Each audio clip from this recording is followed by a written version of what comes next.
கூட்டணி கட்சிகளுக்கு நம்ம யாரெல்லாம் சீட்டு கொடுக்குறோமோ அவங்களாம் முதுகுல குத்துறாங்களோ எடப்பாடியை? அப்படியெல்லாம் சொல்ல முடியாது. அதாவது ஒரு தேர்தல் உடன்பாடு.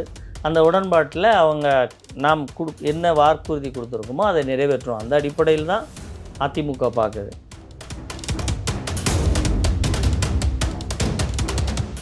இப்போ நீட்டு தேர்வு திமுக காங்கிரஸ் கூட்டணியால் உருவாக்கப்பட்ட தேர்வு.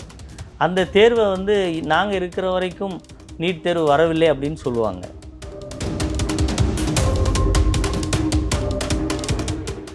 அரசு இயல்பாக மக்களுக்காக செயல்படுத்துவதை விட்டுவிட்டு கூட்டணி கட்சி தலைவர்களுக்காக செயல்படுகிறது.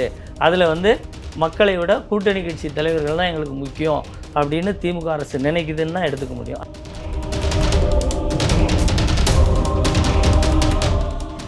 பிஜேபியோடு கூட்டணி என்பது வாக்கு வங்கிக்கான கூட்டணி தானே ஒழிய கொள்கை ரீதியான உடன்பாடு கிடையாது.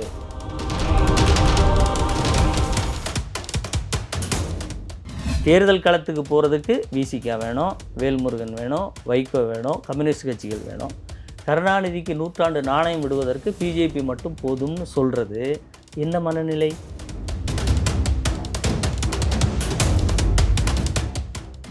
அதிமுக தமிழகத்தில் மிகப்பெரிய கட்சி, வாக்கு அரசியலில் பலமான கட்சி என்று எடுத்துக்கொண்டால் அது அதிமுக தான்.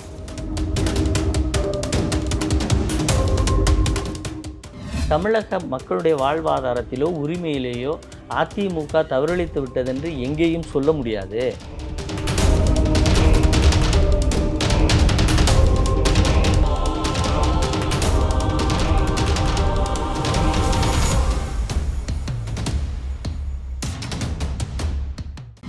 எல்லோ பெஞ்ச் நேயர்களுக்கு வணக்கம். இன்னைக்கு நம்ம கூட அதிமுக செய்தி தொடர்பாளர் வீரராம பாண்டியன் சார் இருக்காரு. அவர்கிட்ட கேட்க நிறைய கொஸ்டின்ஸ் இருக்கு, வாங்க கேட்போம். வணக்கம் சார். வணக்கம் சார். நம்மளுடைய முதலமைச்சர் பேசும்போது மேடையில் என்ன சொல்லியிருக்காருன்னா 234 தொகுதியில் நாம தான் வின் பண்ண போகிறோம் அப்படின்னு நம்பிக்கை தெரிவிச்சிருக்காரு. அதுக்கடுத்து 2031 தேர்தலில் கூட நாங்கள் தான் ஜெயிக்க போகிறோம் அப்படின்னு ஒரு நம்பிக்கை தெரிவிச்சிருக்காரு. எப்படி பார்க்குறீங்க? திமுகவினுடைய அரசியல் வரலாற்றில் இதுவரைக்கும் அப்படி நடந்ததாக சரித்திரமே கிடையாது. இன்னொன்று, அதிமுக உதயமான பிறகு நடந்த எம்எல்ஏக்கள் தேர்தலில், அதாவது அதிமுக பெற்ற எம்எல்ஏக்கள், டோட்டலாக எலெக்ஷன் பற்றி சொல்லாமல் டோட்டல் எம்எல்ஏஸ், திமுகவுக்கும் அதிமுகவுக்குமான வித்தியாசம், ஜெயித்த எம்எல்ஏக்களுடைய வித்தியாசமே கிட்டத்தட்ட 350 எம்எல்ஏக்கள் குறைவு. அதிமுக உதயமான பிறகு வந்த தேர்தல்களில், எம்எல்ஏ தேர்தல்களில் திமுக தோல்வியை அவ்வளோ தழுவி இருக்கிறது. அப்படி ஒரு கட்சி நாங்கள் 234 ஜெயிப்போம் அப்படின்னு சொல்கிறாங்க பார்த்தீங்களா? முதல்ல 234 தொகுதியில் தனித்து நிற்கக்கூடிய தைரியம் இருக்கான்னு கேளுங்க, முதல்வரிடமே கேட்கலாம். அப்படி தைரியமே இல்லாமல் கூட்டணி புடைசூழ அதில் இருக்கிற ஒரு கூட்டணி கட்சி கூட வெளியே வந்துட்டால் தன் நிலைமை என்ன ஆகுமோ என்று தினம் தினம் ஒவ்வொரு கூட்டணி கட்சி தலைவரும் பேசுவதற்கு பயந்து அவர்களை போய் தட்டி ஆற தழுவி சமாதானம் செய்வதிலேயே இன்றைக்கு திமுகவுக்கு அவர்களுடைய எனர்ஜி முழுவதும் காலியாகிட்டு இருக்குங்கிறது யதார்த்தமான உண்மை. அப்படி இருக்கும்போது 234 ஜெயிப்போம், தொடர்ந்து 2வது முறை ஜெயிப்போம் அப்படிங்கிறதெல்லாம் பகல் கனவு. அது போன்ற பேச்சுக்கள் மேடைக்கு வேணால் சுவாரஸ்யமாக இருக்கலாம். திமுகவில் அந்த அளவிற்கு பலமோ தேர்தல் களத்தில் அவர்களுக்கு ஓட்டு வங்கியோ கிடையாது. கடந்த தேர்தலில் கூட அவர்கள் இப்போது ஆட்சியில் இருப்பதற்கு வெறும் 1,83,000 வாக்குகளில் தான் ஆட்சி மாற்றமே நடந்திருக்கிறது. அதனால் ஒரு ஆட்சி அதிகாரத்தில் வந்துட்டோம், முதல் முதலமைச்சராக இருக்கிறோம், நாம் பேசுகிற எல்லாத்துக்கும் மீடியாவுடைய ஆடியன்ஸ் கிடைக்கும் அப்படிங்கிறதுக்காக என்ன வேணாலும் பேசிட்டு போனால் அது களத்தில் நிஜத்தில் அப்படி ஒரு நிலை தமிழகத்தில் இல்லை. அதான் சார், இப்போ கூட்டணி பற்றி பேசும்போது அவங்க கூட்டணி தலைவர்களுக்கு ஒரு காஜா பண்ணுறாரு அப்படின்ற மாதிரி நீங்கள் பேசுகிறீங்க. அப்படின்னும் போது அந்த மாதிரி கூட்டணியை ஒரு ஸ்ட்ரென்தனான கூட்டணி, ஒரு ஸ்ட்ராங்கான கூட்டணியை வச்சுக்கிறது ஒரு ஒரு ஒரு ஒரு செயல் இல்லையா, ஒரு ஆளுமை தான். அந்த ஆளுமை அதிமுக கூட்டணி கிட்ட இல்லையோ அப்படின்ற கொஸ்டின் இருக்குல்ல. ஏன்னா இன்னும் வரலையும் கூட்டணி ஃபார்ம் ஆகலை, யாரெல்லாம் கூட்டணி இருக்கான்னு ஒன்றும் கன்ஃபார்மே பண்ணல. இப்போ திமுக கேட்டது நாங்களும் கன்ஃபார்ம் பண்ணலன்னு சொல்கிறாங்க. பாமக எடுத்துக்கிட்டா இப்போ ஸ்ட்ராங்கான கூட்டணி இங்கே இருக்குது, ஆப்போசிட்டில் ஸ்ட்ராங்கான கூட்டணியில் தானே மக்கள் பார்ப்பாங்க. இல்லை, அப்படி இல்லை சார். அதாவது அது ஒரு ஆளுமையா அப்படின்னு கேட்குறீங்க. நீங்கள் கேட்ட 2-3 கேள்விக்கு பதில் சொல்லிடுறேன். ஆளுமையான கூட்டணியே ஆளும் கட்சியாக இருக்கிற போது ஒரு கூட்டணியை நான் டிஸ்டர்ப் ஆகாமல் வச்சுக்கிறேன்னா அதற்கு என்னென்ன பிரதி உபகாரங்கள் செய்கிறாங்க அரசியல் ரீதியாங்கிறது எல்லாருக்கும் தெரியும். இப்போது வேல்முருகன் ஒரு திமுகவுக்கு எதிராக பேசினார், 2 நாட்கள் ஒரு 2 நாட்களில் அங்கே அவரை தனியாக திமுக நிர்வாகிகள் சந்திக்கிறார்கள். அந்த பேச்சு தொனி மாறிருது. இப்ப இதுக்கு பேர் ஆளுமை கிடையாது. இது அப்போ வந்து அங்க வந்து ஏதோ ஒரு சமாதான பேச்சுவார்த்தை நடந்திருக்கு. சமாதான பேச்சுவார்த்தை அப்படிங்கிறது ஒன்று சார். அந்த சமாதான பேச்சுவார்த்தைக்கு நீங்க என்ன சொல்லி சமாதானம் பண்ணியிருக்கீங்க? ஏதோ விளக்கியிருக்கீங்களா? அவர் பேசினது தப்புன்னு மன்னிப்பு கேட்டு அந்த சமாதானம் வெளிய எங்கேயாவது செய்தி வந்ததா அதுக்கப்புறம்? தனக்கு என்னெல்லாம் நெருக்கடி இருக்கிறதுன்னு அவர் சொல்றாரு. அந்த நெருக்கடி எல்லாம் சரி செய்யப்பட்டு விட்டது. அப்படி செஞ்சது தப்பு தான் அவர்ட்ட யாராவது சொன்னாங்களா? இல்ல அவர் வெளிய வந்து சொன்னாரா? இல்லையே. அங்க என்ன சமாதானம் நடந்துச்சுன்னு யாருக்காவது தெரியுமா? தெரியாது. அப்போ அப்படிப்பட்ட சமாதானம் செய்வது இப்ப அரசில் இருக்கக்கூடிய அரசு ரீதியாக ஏதாவது ஒரு கான்ட்ராக்ட் குடுக்குறது, இல்ல ஒதுக்கி விடுறது, இப்படி பண்றதெல்லாம் ஒரு பெரிய ஆளுமை அப்படின்னு நம்ம எடுத்துக்க முடியாது. அரசு இயல்பாக மக்களுக்காக செயல்படுத்துவதை விட்டுவிட்டு, கூட்டணி கட்சி தலைவர்களுக்காக செயல்படுகிறது. அதில வந்து மக்களை விட கூட்டணி கட்சி தலைவர்கள் தான் எங்களுக்கு முக்கியம் அப்படின்னு திமுக அரசு நினைக்குதுன்னு தான் எடுத்துக்க முடியும். அடுத்து இன்னொன்னு சொல்றீங்க அதிமுக கூட்டணி குறித்து. அதிமுக கூட்டணி குறித்து சார், இப்போ தேமுதிக பிரச்சனையை பொறுத்தவரைக்கும், தேமுதிகவுக்கு ஜனவரி மாதம் 2026ல் இப்போ சீட் குடுக்குறோம் ராஜ்யசபா எம்பிக்கு ஒரு சீட் குடுக்குறோம்னு சொல்கிறோம். இப்போ இதை நீங்கள் பார்த்தீங்கன்னா, இப்போது ராஜ்யசபா எம்பி எலெக்ஷன் நடக்குது. அந்த தேர்வு அவர்களுடைய பதவிக்காலம் ஜூலை வரைக்கும் இருக்குது. ஆமா. ஆமாம், ஜூன் 2ஆம் தேதி 3ஆம் தேதியிலேருந்து நாம் நாமினேஷன் மனு தாக்கல் பண்றோம். அதே மாதிரி நாங்கள் அடுத்த ஆண்டு தருவதா சொல்கிற இந்த எம்பி பதவி 2ஆம் தேதி ஏப்ரலோடு 2026 முடியுது. அப்படி இருக்கும்போது அதற்கு 1 மாதம் 2 மாதத்திற்கு முன்பாகவே வேட்புமனு தாக்கல்லாம் செய்யணும். அப்போ செய்யும்போது ஜனவரி கடைசியில் வேட்புமனு கால்ஃபர் வர்றதுக்கான வாய்ப்பு இருக்குது. ஸோ ஜனவரியில் நாங்கள் சீட்டு கொடுக்குறோன்னு அதிமுகவினுடைய லெட்டர் பேடில் மிக தெளிவாக அறுதியிட்டு கடிதம் கொடுத்துருக்கிறதுனால அதில் குழப்பம் வருவதற்கோ இல்லை இப்படி கேள்வி இருக்குது என்பதற்கோ தெரியாதவர்கள் எது வேண்டுமானால் பேசலாம். ஆனால் தேர்தல் நுணுக்கத்தை எந்த தேதியில் ராஜ்யசபா எம்பி பதவி அடுத்த பதவி காலியாக வருகிறது என்பதை புரிந்தவர்கள் இதை மிக தெளிவாக மிக தீர்க்கமாக இந்த முடிவு எடுக்கப்பட்டிருக்கிறது அப்படிங்கிறத புரிந்து கொள்வார். சரி, அதிமுக எடுத்துக்கிட்டா 2 முக்கியமான ராஜ்யசபா எம்பிஸ் வந்து கட்சியிலேருந்து போயிருக்காங்க. அப்படின்னும் போது இதுக்கு முன்னாடி வந்து ஜே.கே. வாசன் கொடுத்துருக்கோம், அன்புமணி கொடுத்துருக்கோம். கூட்டணி கட்சிகளுக்கு நம்ம யாரெல்லாம் சீட்டு கொடுக்குறோமோ அவங்களாம் முதுகில் குத்துறாங்களோ எடப்பாடியை? அப்படியெல்லாம் சொல்ல முடியாது. அதாவது ஒரு தேர்தல் உடன்பாடு, அந்த உடன்பாட்டில் அவங்க நாம் என்ன வாக்குறுதி கொடுத்துருக்கோமோ அதை நிறைவேற்றுவோம். அந்த அடிப்படையில் தான் அதிமுக பார்க்குது. ஒவ்வொரு கட்சியும் அதை வந்து அந்த தேர்தல் உடன்பாடு முடிந்த பிறகு அவர்கள் என்ன நிலைப்பாடு எடுக்கிறார்கள் என்பது அவர்களை பொறுத்த விஷயம். ஆனால் நம்ம வந்து சீட்டு கொடுக்கும்போது நம்ம கூட்டணியில் இருப்பாங்க, நம்ம வந்து நம்ம கொள்கைக்கு ஒரு ஒரு முக்கியமான விஷயத்தை நம்ம பலமாக இருப்பாங்கன்னு சொல்லி தான் கொடுக்குறோம். ஆனால் எடப்பாடிக்கு வந்து எந்த நேரத்தில் தேவைப்படுதோ அந்த நேரத்தில் அவங்க கூட்டணி இல்லாமல் அவங்க விருப்பத்துக்கு செயல்படுறாங்களோ? இல்லை, அப்படி சொல்ல முடியாது. அதுதான் வந்து அதிமுக வந்து ஒரு கூட்டணிக்கு ஒரு தேர்தலுக்கு ஒரு இலக்கை நிர்ணயித்து அவங்களோடு என்ன உடன்படிக்கை செஞ்சுருக்கோமோ அதை மிக தெளிவாக தீர்க்கமாக அதிமுக செய்யும். ஒரு உதாரணத்துக்கு நீங்கள் அதிமுகவோடு கூட்டணி வைத்து தேர்தலை சந்திக்கிற கட்சிகள் ஒரு ரொம்ப மனநிறைவோடு சந்திப்பாங்க. ஏன்னா அதிமுக கேடர்ஸும் கட்சியும் அவர்களை தங்களுடைய வேட்பாளரை போன்று தேர்தல் களத்திலே கொண்டு போய் நிறுத்துவார்கள், களப்பணி செய்வார்கள், வெற்றி பெறச் செய்வார்கள் என்பது தமிழக அரசியல் வரலாற்றில் அனைவராலும் ஏற்றுக்கொள்ளப்பட்ட உண்மை. ஒரு உதாரணத்திற்கு மதிமுகவுக்கு அவருடைய வைகோவின் மகனுக்கு சீட் கொடுத்தாங்க திருச்சியில். ஜெயிச்சு வர்றதுக்குள்ளே அவர் எத்தனை முறை அழுதுருப்பார். பப்ளிக் மீட்டிங்கில் அழுதார்ல. அவரை வேட்பாளர் அறிமுக கூட்டத்தில் அவருடைய நெருக்கடி, திமுக கொடுத்த நெருக்கடி பார்த்தோமா? ஆக இது எல்லாம் அதிமுக நாங்கள் ஒருபோதும் வந்து யாரையும் வலுக்கட்டாயமாக கட்டி பிடித்து இல்லை அதற்காக ஏதாவது ஒரு அடுத்த வேலைக்கு போய் கூட்டணி அப்படிங்கிற விஷயத்தில் எப்போதுமே நாங்கள் இருந்தது. நீங்கள் சொன்ன 2 பேர்களும் சுயமாக அவர்களுடைய முடிவை எடுக்கிறாங்கன்னா தேர்தல் கூட்டணி எந்த காலத்தில் போட்டோம் அந்த கூட்டணி அதோடு முடிகிறது அப்படின்னு அவங்க நினச்சாங்கன்னா அந்த பதவி வாங்கிட்டு போனதுனால இப்படி போயிட்டாங்க அப்படின்னு அவங்களுக்கு திமுகவாக இருந்தால் கரிச்சு கொட்டியிருப்பார்கள். எங்கிட்ட இது வாங்கிட்டு போய் அங்கே இருக்காங்க இப்படி இருக்காங்க. ஆனால் அதிமுக நாம் ஒத்துக்கொண்டோம், அதை கொடுத்துருக்குறோம். அதற்கு என்ன எதிர்வினை அவர்கள் ஆற்றுகிறார் என்பது பொதுமக்கள் பார்வைக்கு விட்டு விட்டுரும். சரி, இப்போ வந்து 2016 வந்து ஒரு பிரச்சனைக்காக அவங்க சேர்ந்தாங்க. 2017 திமுக கூட்டணி வந்து ஸ்ட்ராங்காக இருக்குது. அப்படின்னும் போது ஒரு மக்கள் வந்து பார்க்கும்போது இந்த கூட்டணி வந்து ஏற்கனவே ஸ்ட்ராங்காக இருக்குது அப்படின்னும் போது அதிமுக கூட்டணி வந்து ஸ்ட்ராங்காக இல்லை, ஏற்கனவே பிரிஞ்சவங்க ஒன்றா சேர்ந்துருக்காங்க அப்படின்னும் போது அவங்களுக்கு எப்படி ஓட்டு போடுவாங்கன்னு நீங்கள் நினைக்கிறீங்க? அதாவது சார், திமுக கூட்டணி ஸ்ட்ராங்காக இருக்குது அப்படின்னு நீங்கள் சொல்கிறதுலையே நான் ஏற்கனவே உங்களுக்கு சொல்லியிருக்கேன்.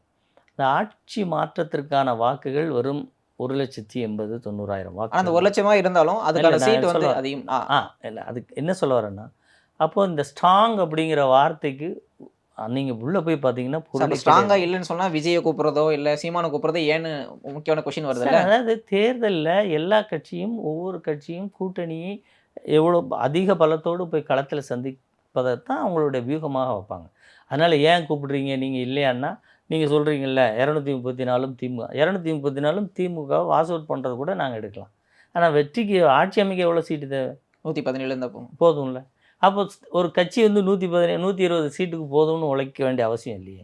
நாம நினைப்பது எல்லா சீட்டையும் திமுகவ வாஸ் அவுட் பண்ணணும் கூட நாங்க முயற்சி பண்ணலாம்ல. அப்ப எங்களோட முயற்சி வந்து ஒவ்வொரு கட்சிய கூப்பிடுறதோ, இல்ல வேறு கட்சி தலைவர்கள் பேசும்போதோ, பலகீனமா இருக்கும் அப்படிங்கிறது அர்த்தம் கிடையாது. அதிமுக தமிழகத்தில் மிகப்பெரிய கட்சி. வாக்கு அரசியலில் பலமான கட்சி என்று எடுத்துக்கொண்டால் அது அதிமுக தான். ஆமா. அப்ப அந்த பலத்தின் மீது தான் எங்களோட 1, 2 நான் கூட்டிட்டு இருக்கோம். கடந்த தேர்தலில் நிறைவேற நிறைவேற்ற முடியாத வாக்குறுதிகளை வைத்துக்கொண்டு, இப்ப அரசு அதிகாரிகளே வந்து சொன்னாங்க, "நாங்க பண்ண தப்புல இன்னைக்கு திமுக ஆட்சிக்கு வந்ததுன்னு." அதுபோன்று ஒரு சிலர் இப்படி இருப்பார்கள் என்று ஏதோ கருணாநிதிக்கு அப்புறம் ஒரு பையன் வந்ததுக்கப்புறம் கட்சி நல்ல கட்சியா மாறிடுச்சுங்கிற அதில கூட போட்டதா சொல்றாங்க. அப்ப அப்படிப்பட்ட அந்த வாக்குகள் எல்லாம் இன்றைக்கு உடைத்து சிதறி இருக்கிறது. அ ஒரு மூதாட்டி ரூ. 1000 வாழ்வாதாரத்தில் மதிப்பே இல்லைன்னு சொல்றாங்க. ரூ. 1000 தாரோன்னு சொல்ல காலத்தில ரூ. 1000க்கு நல்ல மதிப்பு இருந்தது. ஆனால் 2 1/2 ஆண்டுகள் கழித்து அந்த ரூ. 1000 கொடுக்கிறேன் என்று கொடுக்கும்போது ரூ. 1000க்கு மதிப்பே இல்லாமல் இருந்தது.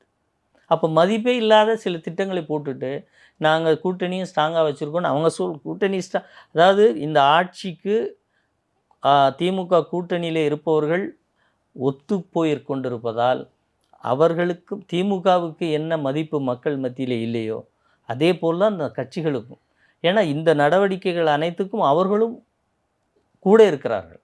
அதனால இந்த கூட்டணி பலமா இருக்கு, கட்சி ஸ்ட்ராங்கா இருக்கு அப்படின்னு சொல்ற இந்த சொல்லாடல்கள், இப்படி அவங்க இருக்கிறது நல்லா இருக்கே அப்படிங்கிறதெல்லாம் ஆட்சியில் இருக்கிறதுனால அந்த அதிகார வெளிச்சத்தின் மேலே வச்சுக்கிட்டு இது போன்ற செய்திகளை சொல்கிறாங்களே ஒழிய, இயல்பில் அப்படி இல்லை. திமுகவுக்கு வாக்களிப்பதற்கு இன்னும் சொல்லப்போனால் நிறைய திமுக கட்சிக்காரர்களே விரும்பவில்லை என்பதை சமூக வலைத்தளங்களில் நிறைய இடங்களில் நம்ம பார்க்கணும். சோ முதல்ல வந்து ரீசென்ட்டா நடந்த பொதுக்கூட்டத்துல ஒரு முக்கியமான தீர்மானங்களை நிறைவேற்றியிருந்தாங்க திமுக. அதுல வந்து அவங்க வந்து அதிகமா சென்ட்ரல் கவர்மெண்ட்ட விமர்சிச்சு தான் தீர்மானம் போட்டிருக்காங்க. அதுல வந்து முக்கியமான வந்து டீலிமிட்டேஷன் இருக்கு. இப்போ மும்மொழி கொள்கை இருக்கு. இந்த கொள்கைக்கும் அதிமுகவுக்கும் திமுகவுக்கும் எந்த பிரச்சனையும் இல்லைல்ல. அப்போ இந்த பிரச்சனை கூட இருக்கிற பாஜக வந்து கூட்டணிக்கு வரும்போது மக்கள் இத எப்படி எடுத்துப்பாங்க?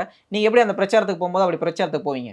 நிச்சயமா சார். அதாவது இப்போ மும்மொழி கொள்கை பத்தி நம்ம ஆமா. பேசும்போது எப்படி பேசப் போறோம்? நம்ம இல்ல வந்து அதெல்லாம் டீலிமிட்டேஷன் பத்தி பேசணும். அதாவது திமுக பிஜேபியோடு கூட்டணி வைத்திருக்கிறது அப்படிங்கிற நிலை ஒன்று. அதிமுக பிஜேபியோடு கூட்டணி வைத்திருக்கிறது 2 கட்சியும் கூட்டணி வச்சிருக்கோம். அதிமுக கூட்டணியில் இருக்கிறது. திமுக இப்போதைக்கு கூட்டணியிலே இல்லை. அப்ப அதிமுக எடப்பாடியார் முதலமைச்சராக இருக்கிறபோது பிஜேபியோட கூட்டணியில இருக்கிறோம். சொத்து வரியை உயர்த்த சொல்றாங்க, உயர்த்தல. மின்சார கட்டணத்தை உயர்த்த சொன்னாங்க, உயர்த்தல. பா அதே மாரி அடிப்படை பால் விலையா இருக்கட்டும், ஒவ்வொரு பொருளுடைய விலை இதை நீங்க இதுக்கெல்லாம் உயர்த்தணும்னு சொல்றாங்க. எதையுமே உயர்த்தல. ஆனா திமுக கூட்டணியில இல்லங்கிறீங்க. ஆனா அந்த 4 விஷயத்தையும் உயர்த்தியிருக்காங்க. அதுக்கான எல்லா டாக்குமெண்ட்ஸ்லயும் சைன் பண்ணது அதிமுக கவர்மெண்ட் தான் சொல்றாங்க. அப்படின்னு இப்ப சொல்றாங்க. அப்படி அதாவது இன்னைக்கு வந்து இப்போ அப்படி உதயமின் திட்டத்துல வந்து நம்ம வந்து வருஷத்துக்கு வந்து டாரிஃப வந்து மாத்தணும் அப்படின்னு சொல்லிட்டு சரத்துல கையெழுத்து போட்டது அதிமுக அரசு தானே. அப்ப அதாவது அவங்கள நோக்கியே கொஸ்டின் வரும் தானே. இல்ல சார். அதான் நான் என்ன சொல்ல வரேன்னா, உதய்மின் திட்டம் கொண்டு வந்தது, சைன் பண்ணது அப்படின்னு இவங்க சொல்றதெல்லாம், உதய்மின் திட்டத்திற்கு நாங்க வந்தபோது நிறைய சீர்திருத்தங்கள அவங்களுக்கு நாங்க சொல்லியிருக்கோம். அதன் அடிப்படையில நாங்க இதெல்லாம் குடுக்கக்கூடாது, எது குடுக்கணும் அப்படிங்கிறத கண்டிஷனோட தான் நம்ம ஒரு குறிப்பிட்ட அளவுக்கு அந்த திட்டத்தை அனுமதிச்சிருக்கோம். ஆனால் திமுக இப்போ வந்த பிறகு, அதை ஏன் தடுத்து நிறுத்தவில்லை அப்படிங்கிற ஒன்று கேள்வி. அதில வந்து இந்தந்த ஷரத்துகள் இல்லன்னு சொல்றீங்களே, இப்ப அத வந்து சேர்த்து எங்களுக்கு விலையேற்ற சொல்றீங்களே, அதை ஏத்த மாட்டோம்னு சொல்லணும்ல. அது எந்த இடத்துல அரசியல் இப்போ நீங்க நீட்டுக்கு அவங்க கொண்டு வந்தாங்க. இப்ப நீட்டு தேர்வு திமுக, காங்கிரஸ் கூட்டணியால் உருவாக்கப்பட்ட தேர்வு. அந்த தேர்வ வந்து நாங்க இருக்கிற வரைக்கும் நீட் தேர்வு வரவில்லை அப்படின்னு சொல்லுவாங்க. அந்த ஒரு ஆனா அதுல ஒரு திட்டத்தை முக்கியமான அமெண்ட்மென்ட்ட கொண்டு வந்தது பாஜக அரசு தானே. இல்லை சார், அதாவது எந்த ஆனா அமெண்ட்மெண்ட் அந்த சொல்கிறீங்க? 2016ல வந்து இப்போ வந்து அது வந்து எல்லா ஸ்டேட்டுக்கும் வந்து எக்ஸெப்ஷன்ஸ் அப்போ இருந்தது. தான் தவறு. இந்த எல்லா ஸ்டேட்டுக்கும், அதாவது இந்த நீட் அனைத்து மாநிலங்களிலும் நடந்து கொண்டிருப்பதற்கு உச்சநீதிமன்ற உத்தரவு தான் காரணமே ஒழிய, இதுவரைக்கும் காங்கிரஸ் எந்த மாநிலத்திற்கும் விலக்கு அளிக்கவே இல்லை. விலக்கு அளிச்சும் எங்கேயாவது ஒரு டாக்குமெண்ட் விலக்கு அளிச்சா காங்கிரஸ் அரசு இந்தந்த மாநிலங்களுக்கு விலக்கு அளித்ததுன்னு ஒரு டாக்குமெண்ட் இருக்கா? கிடையாது. இதெல்லாம் இவங்களா சொல்கிறது. ஒரு ஒரு திட்டத்தை வந்து கொண்டு வர்றதாக இருக்கட்டும், பிஜேபியோடு கூட்டணியில் இப்போ அதே மாதிரி தேர்தல் பத்திரங்கள் பாருங்கள், பிஜேபி கொள்கையை நாங்கள் எதுவுமே ஏற்றுக்க மாட்டோம்னு சொல்லுவாங்க. அந்த தேர்தல் பத்திரங்களில் பிஜேபிக்கு அடுத்தபடியாக வசூல் பண்ணது 530 கோடி திமுக. அதே மாதிரி ரோட் ஷோ அப்படின்னு அவங்க பண்ணாங்கன்னா அதை ஃபாலோ பண்ணுறது திமுக. இவ்வளோ விமர்சனம் வந்து பாஜக மேல வைக்கிறீங்க. ஆனா கூட்டணியில இருக்கீங்களே. இல்லை, நான் சொல்ல வராது தான், பிஜேபிக்கு என்று ஒரு தனி கொள்கை இருக்கிறது, அதிமுகவுக்கு என்று தனி கொள்கை இருக்கிறது, திமுகவுக்கு என்று தனி வே ஆஃப் அரசியல் இருக்குது. நாங்கள் பிஜேபியோடு கூட்டணியில் இருந்தபோது மாநில உரிமைகளையோ மக்கள் மீது வரியையோ கூட்டணியில் அவர்களோடு இருந்தாலும் அவர்கள் உயர்த்த சொன்னாலும் மக்களின் நலன் கருதி உயர்த்த மாட்டோம். ஒன்றா? அதனால் நான் சொல்ல வர்றது என்னென்னா, பிஜேபியோடு கூட்டணி என்பது வாக்கு வங்கிக்கான கூட்டணி தானே ஒழிய கொள்கை ரீதியான உடன்பாடு கிடையாது. மக்களுடைய நலனை விட்டு கொடுக்கின்ற நிலை கிடையாது. அதிமுக அரசு எப்போதும் கட்சி தொடங்கிய காலத்திலேருந்து இன்று வரை மாநில உரிமைகளை மீட்டெடுத்தாகத்தான் வரலாறே ஒழிய விட்டு கொடுத்ததா வரலாறு கிடையாது. ஆனால் பிஜேபியோடு கூட்டணியிலே இல்லை என்றாலும் இது அனைத்தையும் திமுக செய்கிறது. ஒன்று. இப்போ நீங்கள் பிஜேபியோ இன்னொரு விஷயம் சொல்லிடுறேன். அதிமுக பிஜேபி கூட்டணியில் இருக்குது. புரட்சி தலைவருக்கு 100ஆண்டு விழா நாணயம் விடுறாங்க. அந்த நாணயத்தை நாங்கள் வாங்கிக்கிட்டு கொண்டு வந்து எங்களுடைய கட்சியில் மூத்தவர்கள் தமிழகத்து தலைவர்களை வைத்து வெளியிடுறோம். நாங்கள் கூட்டணியில் இருக்கோம்னு நீங்கள் சொல்கிறீங்க.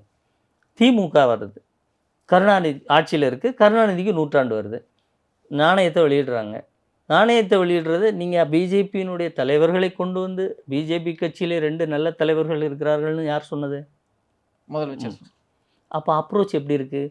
தேர்தல் களத்துக்கு போகிறதுக்கு விசிகா வேணும், வேல்முருகன் வேணும், வைகோ வேணும், கம்யூனிஸ்ட் கட்சிகள் வேணும். கருணாநிதிக்கு 100ஆண்டு நாணயம் விடுவதற்கு பிஜேபி மட்டும் போதும்னு சொல்கிறது என்ன மனநிலை? அப்போ கூட்டணி என்பது எதனோடு கூட்டணி, யார் யாரோடு கூட்டணிங்கிறது இல்லை. உங்கள் கூட்டணியிலே இருந்தாலும் நமக்கென்று மாநிலத்திற்கென்று என்ன உரிமை இருக்கிறது, என்ன கௌரவம் இருக்கிறது, அதை அப்படியே கொண்டு செல்லக்கூடிய இயல்பில் தான் அதிமுக கூட்டணியில் போவதை ஒழிய திமுக அப்படி இல்லை என்று சொல்லிவிட்டு நான் சொன்ன இத்தனை விஷயங்களிலும் அவர்கள் கூட்டணி கட்சியை விட பிஜேபியோடு ஐக்கியமாகி அவர்களுடைய சித்தாந்தத்துக்கு தான் இன்னும் போகலை. அதே மாதிரி கருணாநிதி கூட்டணியில் இருக்கும்போது என்ன சொன்னார்? குஜராத் கலவரத்தின் போது அடுத்த மாநில பிரச்சனைன்னு சொல்லலையா? சரி, ஆர்எஸ்எஸ் கம்யூனிஸ்ட் அதெல்லாம் தடை செய்யப்படாத இயக்கங்கள் கூட்டணி ஒவ்வொரு முறை சேரும்போதும் பிஜேபியை தமிழகத்தில் கொண்டு வந்து வைக்கும்போதெல்லாம் நாஞ்சில் சம்பத் என்ன சொன்னார் தெரியுமா? வாஜ்பாயினா யாரோ நம்ம ஊரில் இருக்கிற ஒரு பாயின்னு சொல்லி சொன்னாங்க, ஆனால் நாங்கள் தான் வீடு வீடாக கொண்டு போய் சேர்த்தோம் அப்படின்னு அவர் நாஞ்சில் சம்பத் சொல்லியிருக்கார் தேர்தல் பிரச்சாரத்தில். அப்போ பிஜேபியை, வாஜ்பாயை ஒவ்வொரு வீட்டிலும் கொண்டு போய் வைத்ததில் திமுகவுக்கு பங்கு இருக்கிறதுன்னு அவர் ஓப்பனாக சொல்லியிருக்கார். அப்போ இது எல்லாம் நீங்கள் பாருங்கள், கூட்டணி அப்படின்னு சொல்கிறதுக்கும் இன்றைக்கி திமுக சொல்கிறதுக்கும். இப்போ நீங்கள் ஒரு கேள்வி எங்ககிட்ட, நீங்கள் அவங்களோட கூட்டுறீங்களே மும்மொழி கொள்கையில் கையெழுத்து போட்ட விவகாரமே இன்னும் தீர்க்க முடியாமல் இருக்குது. அதை எதிர்க்கணும்னு இவங்க சொல்கிறாங்க. பட் ஏன் அதை அக்செப்ட் பண்ணணும்னு அதுக்கு இன்னும் நிறைய ஆர்குமெண்ட் இன்னும் போயிட்டுருக்கு இல்லையா? அதனால் என்ன சொல்கிறேன்னா, பிஜேபியோடு அதிமுக கொண்டிருக்கிறது வாக்கு வங்கி, வாக்கு அரசியலுக்கான கூட்டணி ஒழிய கொள்கை சமரச கூட்டணி கிடையாது.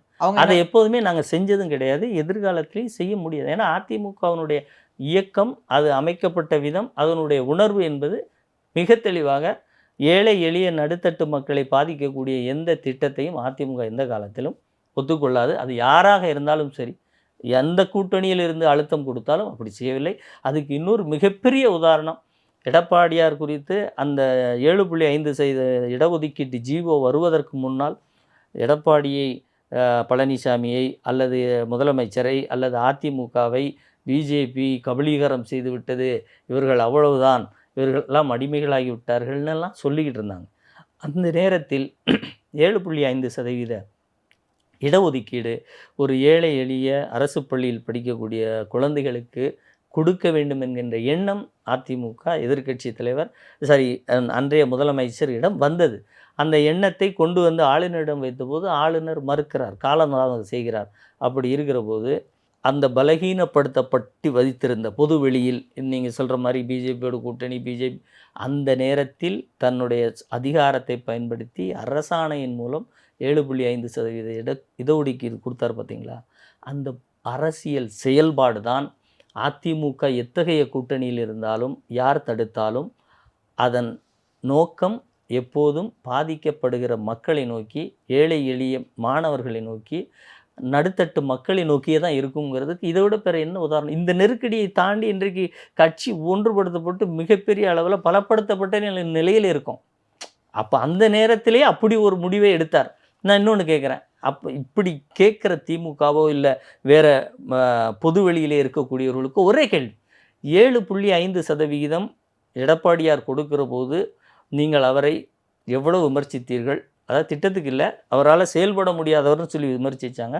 அதை உடைத்து தூள் தூளாக்கி பிஜேபியே எதிர்த்தாலும் அல்லது ஆளுநரே அதற்கு தடை போட்டாலும் நிறைவேற்றுவோம்னு சொல்லி நிறைவேற்றினார். நீங்கள் தேர்தல் அறிக்கையில் இவங்க என்ன பண்ணாங்க? நாங்கள் அரசு உதவி பெறும் பள்ளிகளில் படிக்கும் மாணவர்களுக்கும் 2.5% கொடுப்போம் நாங்கள்ல சொன்னாங்க. ஆமாம், பிஜேபியோட கூட்டணியில் இல்லை. ஆளுநரோடு மாறுபட்ட ஒரு நடவடிக்கை நீங்களும் எடுக்கிறீங்க. அதுக்கு ஒரு ஜீவோ போடுங்களேன். அது போடுவதற்கு துப்பு இருந்ததா? அப்போ நீங்கள் என்ன சொல்கிறீங்க? நாங்கள் அதிமுக கூட்டணியில் போயிட்டீங்களே, நீங்கள் பிஜேபியோட கூட்டணி வாக்கு அரசியல் கூட்டணி. அதில் என்ன எல்லா கட்சியும் தான் சார். பிஜேபியோடு ஒரு நாட்டை ஆளுகிற ஒரு கட்சி, அவ்வளோதான். அது அரசியல் கட்சி. அதனோடு சேருவதனால் வாக்கு ஒருங்கிணைக்க வேண்டும் என்கின்ற நோக்கம் தானே ஒழிய தமிழகத்தினுடைய உரிமை குறித்தோ தமிழனுடைய வாழ்வாதார பிரச்சனைகள் குறித்தோ, ஏன் இன்னும் டெல்டாவை பாதுகாக்கப்பட்ட வேளாண் மண்டலமாக அறிவித்த போதும் பிஜேபியோட கூட்டணியில் தானே இருந்தோம். நீங்கள் மத்திய அரசில் அங்கேருந்து எடுத்து ஹைட்ரோ கார்பன் மீத்தேன் எடுக்கலாம் என்று திட்டத்தை தீட்டிவிட்டு அன்றைக்கு துணை முதலமைச்சராக இருந்த ஸ்டாலின் பார்த்தீங்களா நாங்கள் எப்படியெல்லாம் திட்டம் கொண்டு வந்தோம்னு சொல்லிட்டு, அதுக்கப்புறம் அதிமுக இது பாலைவனமாக மாறக்கூடிய திட்டம், அந்த டெல்டா தமிழகத்தினுடைய நெற்களஞ்சியம், அதை இப்படி செய்யக்கூடாதுன்னு போராட்டத்தை முன்னெடுத்த போது ஆமாம் அப்படின்னு சொல்லி இதே ஸ்டாலின் மன்னிப்பு கேட்டார். ஆனால் நாங்கள் அதற்கு விடை சொன்னோம். எங்கே விடை சொன்னோம்? பிஜேபி கூட்டணியில் இருக்கிற போதும் இல்லை, இது பாதுகாக்கப்பட்ட வேளாண் மண்டலம் அறிவித்தோம். அப்போ கூட்டணிக்கும் நாங்கள் தமிழகத்தில் தமிழக நலனுக்கு செயல்படுத்த வேண்டிய திட்டங்களை நிறைவேற்றுவதற்கும் எந்த இணக்கத்தையும் நாங்கள் காட்டியதில்லை. மக்கள் நலன், அந்த பகுதியுடைய நலன், தமிழகத்தின் நலன் காக்கப்பட வேண்டும் என்பது தான் எங்களுடைய ஒற்றை இலக்கு அதிமுகவுடன். அந்த கூட்டணியை குறித்து அவர்களோடு சித்தாந்தம், அவர்களோடு கூட்டணி சேர்ந்து விட்டீர்கள்னா இது சித்தாந்த கூட்டணி இல்லை, இது தேர்தல் கூட்டணி அப்படிங்கிறது. அதிமுக கூட்டணி பற்றி பேசும்போது என்ன சொல்கிறோன்னா, இப்போ அதிமுக பிஜேபி கூட்டணியில் இருக்காங்க அப்படின்னும் போது இங்கே நிறைய சிஸ்டம் பிஜேபி கொண்டு வராங்க. அப்படின்னும் போது நம்ம கூட்டணியில் இருந்ததுனால இப்போ காஷ்மீர் பிரச்சனையிலையோ இல்லை சிஏயில் நம்ம ஆதரவு தெரிவித்தோம், அதோட ப்ராப்ளம்ஸ் இன்னமும் இம்பாக்ட் இருக்குல்ல. அப்போ அதுக்கு அதிமுக பொறுப்பு எடுத்துப்பாங்களா? இல்லை சார், இப்போ நீங்கள் சிஏஏவாக இருக்கட்டும், இது எல்லா சட்டமும் முதலில் எந்த அரசால் ஃபார்ம் செய்யப்பட்டதுன்னு பாருங்கள். சரி, இப்போ காங்கிரஸே எடுத்துக்கிட்டா இல்லை, நான் சொல்ல வர அதுதான். அப்போது காங்கிரஸ் கொண்டு வருகிற போது இந்த திட்டம் இப்படியெல்லாம் வரும் என்று தெரியாதா? ஒன்று. நீட்டும் வச்சுக்கோங்க, அவங்க தான் கொண்டு வந்தாங்க. ஆனால் அது உச்சநீதிமன்றத்தினுடைய உத்தரவின் பேரில் இன்றைக்கு செயல்பட்டுக்கிட்டு இருக்கும்போது அதுக்கு அரசியல் ரீதியான சாயங்களை பூசி அது பார்த்தீங்களா நாங்கள் கொண்டு வந்தோம். அதாவது ஒரு கத்தின்னு இருக்குது, அதை கொண்டு டேபிளில் வைக்கிறீங்க, அதை எடுத்து யார் வேணாலும் பயன்படுத்தலாம். அது நீங்கள் மட்டும்தான் அங்கே ஆட்சி கட்டில் இருக்க போகிறதில்ல. அப்படின்னா அதனுடைய உருவாக்கம் அனைத்தையும் பார்த்தீங்கன்னா திமுக எந்த வகையிலாவது இது போன்ற மக்கள் விரோத சட்டங்களும் திட்டங்களுக்கும் பின்னாடி இருக்கும் என்பது தான் யதார்த்தமான உண்மை. அதிமுக எங்களுக்கு அந்த அப்படிப்பட்ட நோக்கம் என்பது சிறிதளவும் கிடையாது. அது சரி. இப்போ தமிழகத்தில் நிறைய பேர் என்ன சொல்கிறாங்கன்னா, அதிமுக ஆட்சியை வந்தாலும் அது பிஜேபி பேக்கடாக வரதுனால அப்போ பிஜேபி ஆட்சியாக தான் இருக்கும் அப்படின்னு பேசுகிறாங்களே. அதுதான் நான் ஒரு 3 திட்டங்கள் சொன்னேன். 7.5% இடஒதுக்கீடு அதிமுகவினுடைய சுய திட்டம். இன்னும் சொல்லப்போனால் தேர்தல் அறிக்கையிலே அறிவிக்காத ஒரு திட்டம் எடுத்து கொண்டு மத்தியில் உள்ள அரசு, ஆளுநர் அவர்களுடைய காலதாமதத்தையும் பொருட்படுத்தாமல் உடனடியாக கொடுக்குறோம் அப்படிங்கிறத மாதிரி டெல்டா மண்டலத்தை பாதுகாக்கப்பட்ட வேளாண் மண்டலமாக அறிவித்த மாதிரி இந்தியாவிலேயே இதே நிதியமைச்சர் தான் இதே அப்போவும். சார் நீங்க நான் சொல்ற இல்ல ஒரே ஒரு நீ நிமிஷம். நீ நீ இதே சொல்ற லிஸ்ட்லயே வந்து கருப்பு புள்ளிகளா வந்து இப்போ சிஏஏ இருக்கு. இப்போ வந்து நம்ம வந்து ஸ்டேட் அட்டானமி பேசுறோம். ஒரு ஸ்டேட்டை வந்து நம்ம வந்து யூனிட் டெரிட்டரியா மாத்தி வச்சிருக்கோம். அந்த ஸ்டேட்டோட ஒரு இசைவு இல்லாமயே இப்போ வந்து டெல்லிக்கு வந்து ஒரு பவரை குறைச்ச ஒரு ஆக்டுக்கும் நம்ம ஆதரவு தெரிவிச்சோம். அப்படின்னும்போது எல்லா விமர்சனம் உங்களை நோக்கியும் இருக்கும்ல இல்ல நமக்கு நோக்கி வர்றதுக்கு என்ன சார் இருக்கு? அதாவது சார். அப்போ ஆதரவு தெரிவிக்கிறோம்னா அதுக்கு வந்து நம்ம சப்போர்ட் பண்றோம்னு அர்த்தம் பார்லிமெண்ட்ல. இல்ல அதாவது நீங்க ஆதரவு தெரிவிச்சிருக்கிற ஒவ்வொன்றுக்கும் எந்த அடிப்படையில் மட்டும் ஆதரிக்கிறோம்னு நம்ம சொல்லணும். அந்த ஆதரவு நீங்க மத்த கட்சிகள் மாரி நாங்க எந்திரிச்சு ஓடிர்றதோ, இல்ல அங்க இல்ல ஆப்சென்ட் ஆகுறதோ, இந்த திமுக செய்ற மாரி மறைமுகமா நாங்க வரல, பார்த்தீங்களா நாங்க போகவே இல்ல. போகவில்லை என்பதற்கும், ஆதரவு தெரிவிச்சதுக்கும் என்ன வித்தியாசம் இருக்கு? அப்ப வக்ஃப் போர்டுக்கு வந்து அன்புமணி வந்து இங்க வந்து எதிர்ப்பு தெரிவிச்சுட்டு அங்க வந்து வெளிநடப்பு அததான் செஞ்சதை சொல்றேன். எப்படி சொல்றீங்க? அதாவது அன்புமணி இங்க ஆதரவு தெரிவிக்கிறார், அங்க போகலன்னா, அன்றைக்கு எண்ணிக்கையின் அடிப்படையில அந்த ஒரு ஓட்டால் அது நிறைவேறியிருக்காது. ஆனா ஆனா அப்படிங்கிற ஜனநாயகத்துல நம்மளோட இல்ல அதான் சொல்ல நம்ம வரேன். வாக்க செலுத்தி நம்மளுடைய இல்ல ஸ்டேண்டை சார். சொல்றது அதான் முக்கியமான அதான் விஷயம் நம்ம தானே. வாக்குங்கிறது எத்தனை வாக்கு இருக்கு? அந்த வாக்குகள் வந்து உண்மையிலேயே கிரைட்டேரியா வாக்குகளா? தீர்மானிக்கக்கூடிய வாக்குகளாங்கிற பொறுத்து தான் இருக்கு. அதனால ஒருவருக்கு உடல்நலம் சரியில்லையோ, இல்ல நான் இவர் விஷயத்துக்கு சொல்லல. பொதுவா சொல்றேன். இப்ப சபையில வந்து எல்லா நாளும் எல்லா உறுப்பினர்களும் நிறைந்திருக்க முடியாது. ஒருவர் இது போன்று போகவில்லை என்றால், அந்த தீர்மானம் நிறைவேறி இருக்காது. அப்படிங்கிற பட்சத்தில இந்த ஆப்சென்ட் வந்து மிகப்பெரிய அளவுல பேசு பொருளா மாறும். அந்த அடிப்படையில் திமுகவினுடைய எண்ணிக்கை அடிப்படையில் நான் சொல்றேன். இப்ப திமுக எண்ணிக்கை அடிப்படையில ஏன் அவங்க இத்தனை இதுக்கு போகாம இருந்தாங்க? சரி, சிஏஏவுக்கும் ஒரு ஆரம்ப காலகட்டத்தில ஏன் ஆதரவு அவங்க தெரிவிச்சாங்க? இந்த இந்த விஷயங்கள் எல்லாம் நீங்க பார்த்தீங்கன்னா, அதிமுகவினுடைய எம்பிக்கள் ஒவ்வொரு விஷயத்தை பேசும்போதும் எங்களுடைய எண்ணிக்கை அந்த இதை பாதிக்கல. ஒன்று. அடுத்து இது பிளாங்கெட்டா நிறைவேற்று போயிறக்கூடாது. ஒரு அப்ஜெக்ஷன் இந்த மாதிரியெல்லாம் இருந்துச்சு அப்படிங்கிறதையும் ஒரு சபையில பதிவு செய்யணும். அத பதிவு செய்யும்போது தான் அடுத்து நமக்கான சாதகமான சூழ்நிலை வரும்போது இந்த இந்த அ அப்ஜெக்ஷன்ஸ் ஆல்ரெடி இருந்துச்சு. அத இன்னும் நீங்க அமெண்ட்மெண்ட்டா கூட கொண்டு வரலாங்கிறத நம்ம சொல்ல முடியும். அது எதுவுமே இல்லாம பார்த்தீங்களா, இது அப்படி ஆயிடுச்சு அப்படின்னு சொல்றதுக்கு அதிமுக அதாவது நீங்க சொல்லக்கூடிய 1, 2 திட்டங்கள் கூட தமிழகத்தில் அந்த திட்டத்தால் ஒரே ஒரு நபர் பாதிக்கப்பட்டார் அப்படின்னு சொல்ல முடியல. இது இந்த இந்த கேள்விகள் நீங்க சரி, டெல்லி இப்ப நீங்க இல்ல ஒரே ஒரு நிமிஷம். டெல்லி, காஷ்மீர் ஆ இதெல்லாம் கேட்குறீங்க பார்த்தீங்களா? இது எல்லாமே திமுகவோட பேட்டர்னாவும் நான் சொல்லுவேன். எப்படின்னா, தமிழகத்தில அதிமுக என்ற கட்சியோ, தமிழக மக்களுடைய வாழ்வாதாரத்திலோ, உரிமையிலேயோ அதிமுக தவறளித்து விட்டதென்று எங்கேயும் சொல்ல முடியாது. ஆனா, நீங்க இவங்க வேற ஏதாவது இருக்கான்னு தேடி போங்க. இவர்களை குறித்து இவர்கள் ஆளாத, இவர்கள் ஆட்சியில் இல்லாத மாநிலத்தில் ஏதாவது இவர்களை தொடர்புபடுத்தி, இவர்கள் குறித்து பார்த்தீங்களா அதிமுகன்னு சொல்ல முடியுமான்னு தேடி ஓடுறாங்க இந்த பாருங்க. இடத்துல ஒரு முக்கியமான கொஸ்டின் இருக்கு. இப்ப கேளுங்க. சிஏஏ பத்தி அ, பேசும்போது எடப்பாடி ம். என்ன சொல்லியிருந்தாருன்னா, தமிழ்நாட்டுல இருக்கிற ஒரு முஸ்லீம் கூட பாதிப்பு ஏற்படாதுன்னு ஆமா. சொன்னாரு. ஆனா 2024 எலக்ஷன்ஸ்ல வந்து நாங்க அதுக்கு வந்து ஆதரவு தெரிவிச்சது தப்புன்னு சொல்லிட்டு மன்னிப்பு கேட்டாரு. அப்படின்னும்போது இது வந்து நம்ம வந்து ஒரு மாறுபட்ட ஸ்டாண்ட் எடுத்துக்கிறதா தான் எடுத்துக்க முடியும். இல்ல சார். இன்னும் அந்த அதுக்குள்ளேயும் என்னன்னா, தமிழகத்தில ஒருத்தரும் பாதிக்கப்படவில்லை என்பதும் உண்மை. கரெக்ட்டா? அடுத்து அவர் என்ன சொல்றாருன்னா, இதை வந்து திமுக ஒரு பெரிய விஷயமாக எடுத்துட்டு போகுது. அப்படி நீங்க மனதளவுல புண்பட்டிருந்தா, அதுக்கும் நான் வந்து அத வருந்துறேன்னு வந்து சொல்றாரு. அது அது வந்து அதுக்கு வந்து மனதளவு மட்டும் தான் எடுத்துக்கிறாரா? இல்ல ஐடியாவா இல்ல சொல்றாரா? சார்.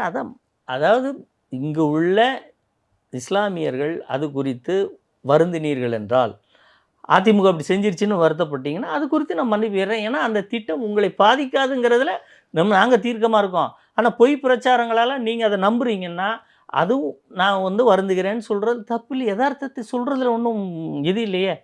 அது நாங்க போட்டதுனால தான் அது வந்தது அப்படிங்கிறதும் அங்க கிடையாது. அதனால மிக தெளிவு. இவர்கள் தேடி ஓடி ஒவ்வொரு திட்டமாக சொல்றதெல்லாம், அதிமுகவை இந்த மாநிலத்தில் எந்த விஷயத்திற்காகவும் குறை சொல்ல முடியாது. ஆனால் இதே இத நீங்க இப்ப எடுத்துக்கிட்டீங்கன்னா, கள்ளக்குறிச்சியில இத்தனை பேர் கள்ளச்சாராயத்தில இறந்தாலோ, இல்ல அதற்கு முதல் வருஷம் மரக்காணம் அங்கெல்லாம் அவ்வளோ பேர் இறந்திருக்காங்க. இந்த இறப்புகள் எல்லாம் குறித்து இந்த மாநிலத்தில் உள்ள கட்சிகளே பெரிதும் பேசாமல், டெல்லியை பார்த்தீர்களா, அங்க பார்த்தீர்களா என்று பேசக்கூடிய அந்த அரசியல் இருக்கு பாருங்க. அதுவும் என்ன காட்டுதுன்னா, அதிமுகவை மறுபடியும் இந்த மாநிலத்துக்குள் விமர்சிக்க முடியாது ஒன்று. இன்னொன்று திமுகவை இந்த மாநிலத்துக்குள் அது என்ன செஞ்சாலும் விமர்சிக்கக்கூடாது. இதுதான் நீங்க சொன்ன அந்த ஸ்ட்ராங் கூட்டணி, பெரிய கூட்டணி, பலமான கூட்டணி செய்கிற வேலைய ஒழிய, முதல்ல சார் ஒரு தேர்தல் இயக்கங்கள் பொதுவாக நான் பார்த்துட்டு வந்த வரைக்கும் தேர்தலுக்கு கூட்டணி வருவார்கள்.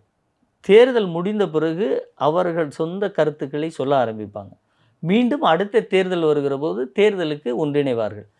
இதுதான் தேர்தல் கூட்டணின்னு அர்த்தம். இப்போ திமுகவோட நீங்கள் சொல்கிற மாதிரி இருக்கிறதெல்லாம் ஓரளவு அது ஒரு பிரான்ச்சா மாத்திட்டாங்க. திமுகவினுடைய ஒரு மாணவர் அணி, இலக்கிய அணி, வழக்கறிஞர் அணி மாரி கூட்டணி அணி அப்படிங்கிற மாரி ஒரு அணி ஆயிட்டாங்க.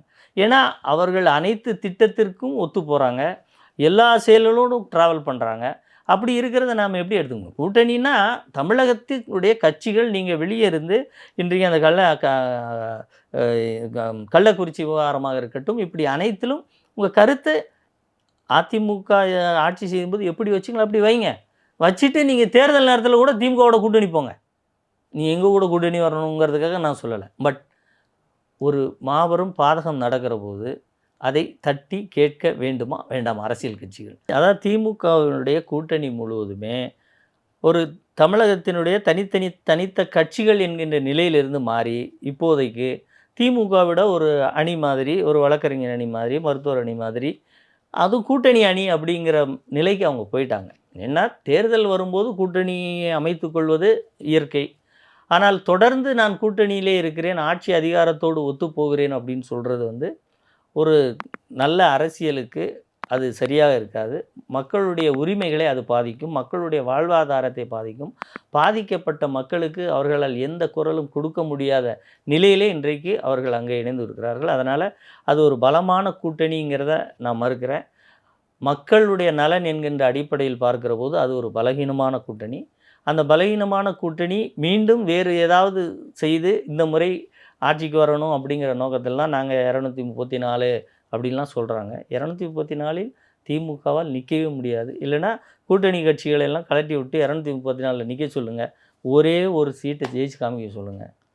பார்க்கலாம். உங்கள் நேரத்தை ஒதுக்கி நிறைய கருத்துக்களை தெரிவித்தமைக்க ரொம்ப ரொம்ப நன்றி சார். வணக்கம்.